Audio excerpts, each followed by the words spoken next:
और जो लोग इस कट ऑफ को क्लियर करते या जो मैंने कट ऑफ बताया है, एक्सपेक्टेड कट ऑफ बताया, अगर उसमें आप फुलफिल कर रहे हैं तो डेफिनेटली आपका यहाँ पे सिलेक्शन बन सकता है। ठीक है, तो अगर आप यहाँ पे SSC-MTS 2020 का अगर कट ऑफ देखने से पहले एक नज़र डालेंगे कि SSC-MTS 2019 का क्या कट ऑफ गया था, इससे आप अंदाज़ा लगा सकते हैं। ठीक है, और अगर मैं कहूँ कि लेवल की बात करें तो अगर 2019 का अगर पेपर की बात करें, पेपर का अगर हम लेवल की बात करें, अगर इसके पेपर की बात करें लेवल का, ठीक है, तो इसका जो लेवल कैसा था यहाँ पे कह सकते हैं कि इजी था। ठीक है, लेकिन इस बार का जो पेपर का लेवल था, जो पेपर का क्या था लेवल था, वो कैसा था यहाँ पे मॉडरेट कह सकते हैं। और मॉडरेट किसके वजह से हुआ था, वो मैथ्स के वजह से हुआ था, है ना। मैथ एक ऐसा सेक्शन था जहाँ पे चाहे कुछ जितने भी शिफ्ट हुए पेपर, जितने भी शिफ्ट में पेपर हुए, एक चीज़ सभी को दिक्कत हुआ है वो था कि मैथ। ठीक है, मैथ्स का जो सेक्शन था वो थोड़े मॉडरेट टू टफ लगे सभी को, और यहाँ पे बहुत कम अटेम्प्ट भी हुए थे, जिसकी वजह से इस बार का अगर कट ऑफ देखा जाए तो लास्ट ईयर से तो कम ही रहेगा, लेकिन इतना भी कम नहीं रहेगा। ठीक है, इतना भी कम नहीं रहेगा जो कि काफ़ी डिफरेंस क्रिएट करेगा 2019 और 2020 के बीच में। हाँ, 2-3 नंबर का ही डिफरेंस रह सकता है, बहुत ज़्यादा नहीं। चलिए, तो यहाँ पे सबसे पहले मैंने बात किया कि लेवल कैसा था पेपर का लेवल जो था 2019 का, तो आप सभी को पता है कि पेपर का लेवल इजी था। तो जब इजी रहेगा तो जाहिर सी बात है कि जो Tier 1 का जो होगा मिनिमम कट ऑफ जो था वो थोड़े यहाँ पे देख सकते हैं क्या है। ठीक है, इस बार की कट ऑफ क्या है और इस बार की क्या रह सकते हैं कट ऑफ जान सकते हैं, है ना। पेपर इजी रहेगा तो कट ऑफ थोड़े ज़्यादा होंगे, पेपर टफ होगा तो कट ऑफ कम रहेगा, है ना। 2019 की अगर वैकेंसीज की बात करें तो 10,000 के आसपास में वैकेंसीज था। अगर Tier 1 की बात करें मिनिमम कट ऑफ, तो Tier 1 में मिनिमम कट ऑफ, जो मिनिमम कट ऑफ क्लियर किए वो Tier 2 में बैठे। ठीक है, और उनका जो मेरिट जो बना वहाँ पे जो फाइनल जो मिनिमम कट ऑफ, मैक्सिमम भी होता है, मैक्सिमम बहुत ज़्यादा होता है, लेकिन यहाँ पे फाइनल मिनिमम कट ऑफ में भी इनको कोई ना कोई तो स्टेट मिल ही गया होगा, बाकी फाइनल जो मैक्सिमम कट ऑफ था तो बहुत ज़्यादा था। ठीक है, तो Tier 1 मिनिमम कट ऑफ में अगर आप देखेंगे कि तो जनरल कैटेगरी का जो था 2019 का 67.80 था जनरल कैटेगरी से। OBC कैटेगरी से कितना था 66.77, SC कैटेगरी से कितना था 66.03 और ST कैटेगरी से कितना था 54.90। ठीक है, तो यहाँ पे ठीक है Tier 1 क्लियर किए होंगे, जितने भी मिनिमम कट ऑफ को क्लियर किए थे सारे कैंडिडेट, सभी कैंडिडेट बैठे होंगे Tier 2 में। अब यहाँ पे Tier 2 में क्या हुआ था कि यहाँ पे Tier 2 तो जस्ट क्वालिफाइंग नेचर का होता है, जहाँ पे आप क्वालिफाई करेंगे बस इतना, है ना। अब इसके बाद जो था इम्पॉर्टेंट जो मेरिट बना, तो मेरिट बना कितना पे, और मिनिमम कट ऑफ ही देखिए अगर मेरिट की बात करते हैं। ठीक है, अगर हम यहाँ पे मेरिट की बात करते हैं तो जनरल कैटेगरी से बनता है 84.98। आप देख सकते हैं इन दोनों में डिफरेंस, आप खुद ही देख लें कितना रह सकता है कि आपका जो Tier 1 का कट ऑफ होता है और मीन्स की फाइनल मेरिट होता है उसमें डिफरेंसेस 10 से लेकर 20 मार्क्स के बीच के ही आसपास में होते हैं। तो इसलिए कहा जाता है कि अगर आपका कट ऑफ जितना है, आपका इस कैटेगरी से जितना कट ऑफ, अगर उससे आप 10 से 15 मार्क्स एक्स्ट्रा रखते हैं, आपका नंबर रहता है, तो डेफिनेटली मेरिट बनने के चांसेस ज़्यादा बढ़ जाते हैं, इसलिए कहा जाता है। ठीक है, लेकिन जस्ट कट ऑफ क्लियर रहेगा, ठीक है, जस्ट कट ऑफ क्लियर रहेगा तो वैसे में आपका ठीक है, आप Tier 2 में जाएंगे, बैठेंगे, पेपर देंगे, लेकिन मेरिट फाइनल नहीं बनेगा। ठीक है, फाइनल मेरिट नहीं बनेगा क्योंकि MTS का पेपर है और इसमें जो होते हैं वो जो मार्क्स होते हैं काफ़ी हाई जाते हैं, कट ऑफ ज़्यादा हाई जाते हैं। ठीक है, तो देखिए अगर वही बात करें तो पिछले बार का अगर 2019 की अगर फाइनल मिनिमम कट ऑफ देखे तो 84.72 था OBC का, SC का देख लीजिए 82.44 था और ST का 76.78 था। अगर आप इन तीनों कैटेगरी को देख लें, जनरल देख लें, OBC देख लें, SC देख लें, ST को छोड़कर, क्योंकि इसमें काफ़ी 5 से 6 के बीच में का गैप है, लेकिन बाकी सब में देख लीजिए। जनरल OBC का तो देख लीजिए बहुत ज़्यादा गैप तो था ही नहीं, डेसिमल के बाद भी देख सकते कितना कम का डिफरेंसेस है। ठीक है, 84 तो ये भी 84 बस डेसिमल के बाद का डिफरेंसेस लगभग सेम था। OBC से देखे और SC में तो डिफरेंस इसमें भी बहुत ज़्यादा नहीं था, लगभग 2 मार्क्स के डिफरेंसेस थे।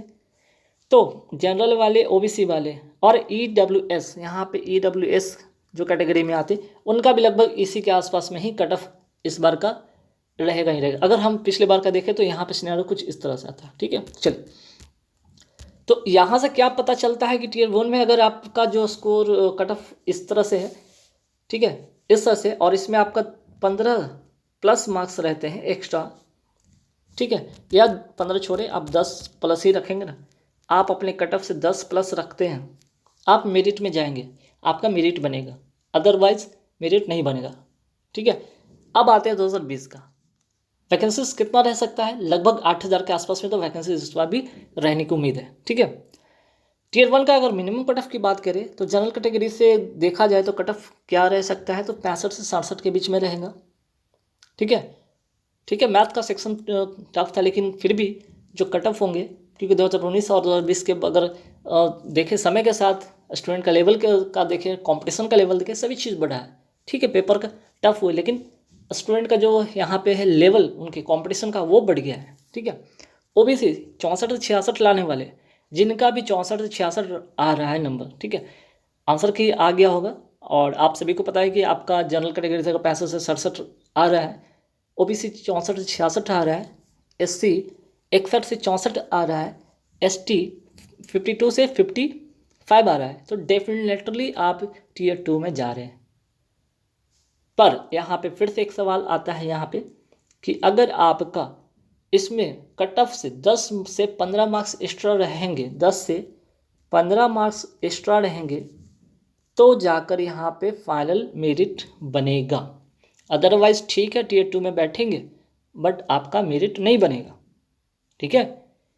अब यहाँ पे सुनिएगा कि फाइनल मेरिट में कितना मार्क्स रह सकता है, कितना रहेगा, और क्या फाइनल मेरिट में कितना नंबर लाने पर आपका सिलेक्शन होगा। कोई ना कोई स्टूडेंट मिल सकता है, कहीं ना कहीं आपकी यहाँ नौकरी पक्की होने की संभावना बन सकती है। जब जनरल कैटेगरी से आपका जो है यहाँ पे फाइनल एक्सपेक्टेड जो कह रहा है कट ऑफ किया जा सकता है वो 82 से 84 है, आपका इतने के बीच में आ जाएगा, डेफिनेटली आपको कोई ना कोई जॉब तो पक्की है, ठीक है। ओबीसी 80 से 82, ठीक है, ओबीसी 80 से 82 के बीच में आएगा। मिनिमम जो कट ऑफ की बात मैं कर रहा हूँ फाइनल एक्सपेक्टेड 80 से 82 है, डेफिनेटली जाएंगे। और यहाँ पे एससी कैटेगरी वाले अगर 78 से 80, ठीक है, 78 से 80 आएगा तो डेफिनेटली यहाँ पे इनका सिलेक्शन होगा। और एससी एसटी वाले देख लीजिए, यहाँ पे 74 से 76 रहेगा, डेफिनेटली सिलेक्शन होगा। तो कुल मिलाकर जो यहाँ पे चीज़ें निकलता है, कॉन्क्लूजन निकलता है, वो क्या निकलता है कॉन्क्लूजन, किसी भी हाल में 80 प्लस है तो जनरल ओबीसी का नैया पार है, ठीक है, जनरल ओबीसी एससी का नैया पार है। एससी एसटी का अगर बात करें तो यहाँ पे 75 प्लस है तो उनका नैया पार है, अदरवाइज अगले बार फिर से आपको तैयारी करने होंगे, ठीक है। तो इस यहाँ पे मेरा बताने का पॉइंट ऑफ व्यू ये था कि आप सभी जितने भी कैंडिडेट का आंसर किए आने के बाद कुछ स्कोर इस प्रकार है तो आप मेहनत करेंगे। फिर भी टीयर 2 में जस्ट क्वालिफाइंग नेचर है, लेकिन फिर भी आपको उसमें थोड़े मेहनत करने होंगे, नो डाउट कि बहुत ज़्यादा मेहनत करने होंगे।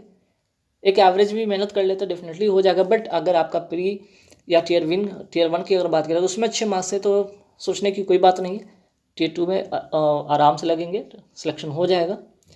लेकिन जिनका भी इससे कम रहा है, टीयर 1 में स्कोर इससे कम आ रहा है आंसर की में, तो उनको अगले बार के लिए तैयार रहना होगा। गाइस अब बात हो गया यहाँ पे आंसर की, तो बहुत पहले ही जारी हो चुका है लगभग। आपने देख लिया कि लास्ट ईयर का और इस बार का जो है दोनों का कंपैरिजन मैं करके बताया कि क्या कट ऑफ, क्या नंबर ऑफ वैकेंसीज, क्या टीयर 1 का मिनिमम कट ऑफ, क्या मैक्सिमम कट ऑफ, या क्या एक्सपेक्टेड कट ऑफ, सारे के सारे यहाँ पे बात हो गए, है ना। अब यहाँ पे बात आता है कि रिजल्ट, ठीक है। आप सभी को लग रहा होगा रिजल्ट जितना जल्दी आ जाए, सही बात है, सभी को लगता है और सभी चाहेंगे कि जितना जल्दी रिजल्ट आ जाए। तो मैं समझता हूँ कि अगर रिजल्ट की बात करें, ठीक है, आंसर की तो आ चुका है और लगभग यहाँ पे आंसर की भी देख सकते हैं कि 1 महीने के लगभग के आसपास में आपका आंसर की भी आ गया था। तो रिज़ल्ट भी अब बहुत ज़्यादा दिन दूर नहीं है, ठीक है, रिज़ल्ट भी बहुत ज़्यादा दिन दूर नहीं है, ये नवंबर अब लगभग ख़त्म होने को है। तो मैं समझता हूँ, ठीक है, मैं समझता हूँ कि आपका 10, ठीक है, 10 दिसंबर 10 दिसंबर से पहले कभी भी आपका रिजल्ट आ सकता है। 10 दिसंबर से पहले कभी भी आपका रिजल्ट आ सकता है गाइस, ठीक है। तो बहुत सारे ऐसे कैंडिडेट होंगे जो टीयर 2 के लिए शायद प्रिपेयर नहीं होंगे, तो कर ले, ठीक है। चलिए ठीक है, जिनका अगर नहीं भी टीयर 1 क्लियर होता, टीयर 2 में बैठने का मौका तो मिलेगा, सीखने का मौका तो मिलेगा और अपने एक्सपीरियंस को गेन करने का मौका मिला, जो कि अगले बार के लिए आप फाइट करेंगे तो डेफिनेटली आप उसे क्रैक कर पाएंगे, ठीक है। तो जिनका भी टीयर 1 निकलता है, चाहे वो मेरिट में बनता है उनका मार्क्स या नहीं भी बनता है, सभी मेहनत करेंगे, अच्छे से मेहनत करेंगे, कंटिन्यू करते रहेंगे, कभी कभी कभी ना कभी तो सिलेक्शन होना ही है, ठीक है। तो इस बात को ध्यान रखेंगे। और मेरा इस वीडियो बनाने के पीछे मोटिव ये था कि आप लोग को डिमोटिवेट ना करिए। हर पॉइंट ऑफ व्यू से मैंने पॉजिटिव सेंस में आपको चीज़ें बताई और आगे बताता रहूँगा। अच्छा, नेक्स्ट वीडियो जो होगा कोई